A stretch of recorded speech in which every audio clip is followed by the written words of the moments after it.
Tom, welcome to the show.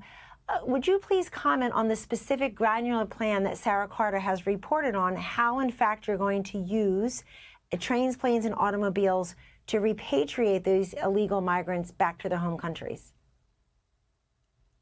Well, as Sarah said, look, me and Governor Abbott, we're not waiting until January 20th. I've been out to Texas. We're already meeting. We're planning how we can work together to help Texas, secure their border at the highest level ever. He's done a great job. Illegal immigration in Texas is down 86% because he put in place a lot of Trump's policies, right? He's building border barriers like President Trump did. He's adding consequences to those who cross the border illegally. He's arresting them with trespass. And people need to understand DPS has done a lot. Not only is Governor Abbott's action protecting Texas, they're protecting the United States because most of these illegal aliens aren't staying in Texas.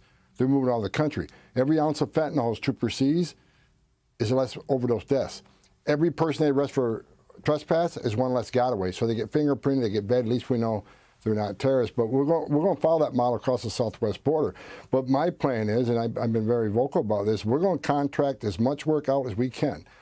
Work that doesn't require a badge and a gun, because I need badges and guns on the street to do the deportation operation. So when it comes to driving bus transportation, whether it's ground or air, whether it's processing, whether it's some other administrative duties, contract that work out. Because right now we got badges and guns doing that work. Get them out of that administrative work, put more on the street, and that's what we're going to do.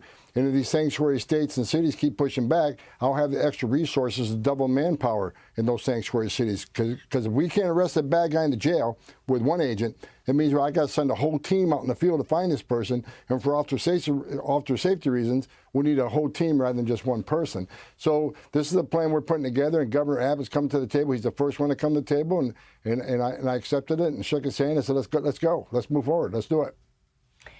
Tom, I know that you often talk passionately about the humanitarian crisis that is our border crisis. You have some of these Democrats don't seem to care when babies are drowning in the Rio Grande, don't say a word about it, including our border czar, Kamala Harris, most days. We don't hear them talk about the 10-year-old boy being abandoned by the smugglers, the 2-year-old girl left by herself, 2 years old, Tom Homan. And yet I feel like they're waiting for their photo op, and they will resist the efforts that you and President Trump are trying to put forward and make sure that they're showing the big, bad, evil guys are separating families and people are crying they're being deported. Bring us forward a little bit. What will this look like? Will it be orderly? Will it be humane? How are you guaranteeing that? Because you're already getting so much resistance from the same mayors and local officials who know this has been draining their resources, know how angry their residents are about illegals coming there getting cash and debit cards and cell phones and clothing and hotel rooms in a place here like New York City, let alone a New York City school child's desk in a classroom. Tom, how will you do it in a way that people know you adhere to the law, this is enforcing the law, it is humane, it is fair, and it is just and legal? Well, look, open borders are not humane. The only thing on that border right now that is humane are the men and women wearing that green uniform. They save thousands of lives every year.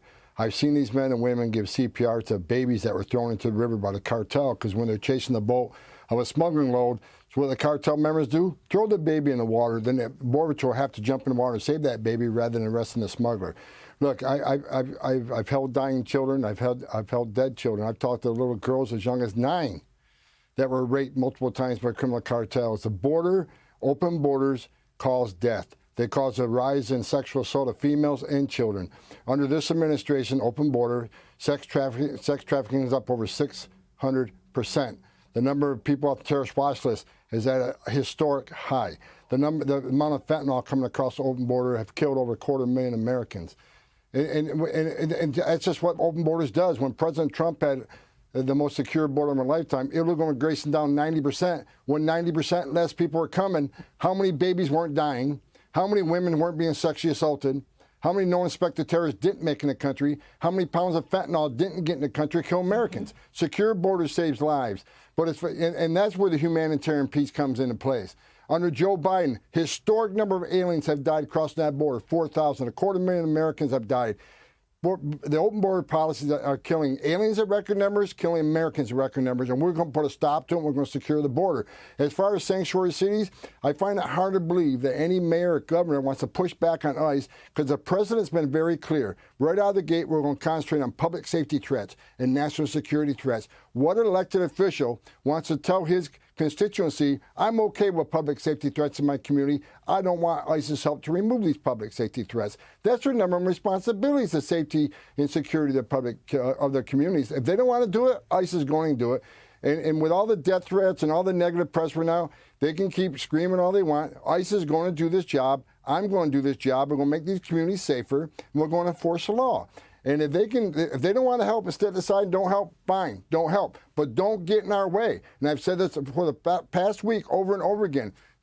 Do not harbor and conceal an illegal alien, knowingly harbor and conceal an illegal alien from us, because it's a crime. Don't impede us because it's a crime. Don't obstruct because it's a crime. If you want to sit aside and let us do your job of securing the communities, fine, we'll do that. But don't cross that line.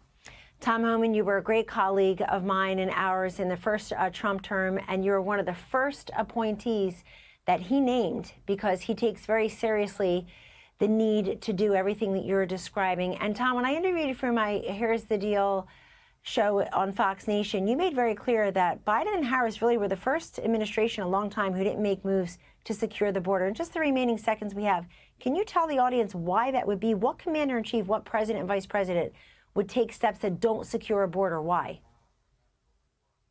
He was the first president in history of the nation who came in and unsecured a border on purpose, not because of mismanagement, not because of incompetence, by design. They want this open border. They obviously think these millions of people will be future Democratic voters, but also he overturned the Trump census rule, with millions of people in sanctuary cities recounted in the next census. And what does that mean? More seats in House for the Dems. But I tell you what, the Trump team coming to town, we're going to take control January 20th, and people are going to be held accountable. We're going to be very transparent. We're going to get behind.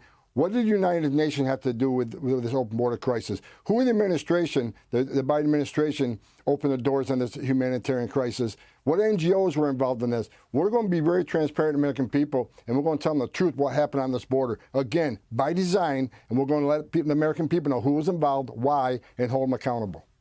Tom Homan, thank you so much for joining us, the incoming border czar for President-elect Trump. Thank you.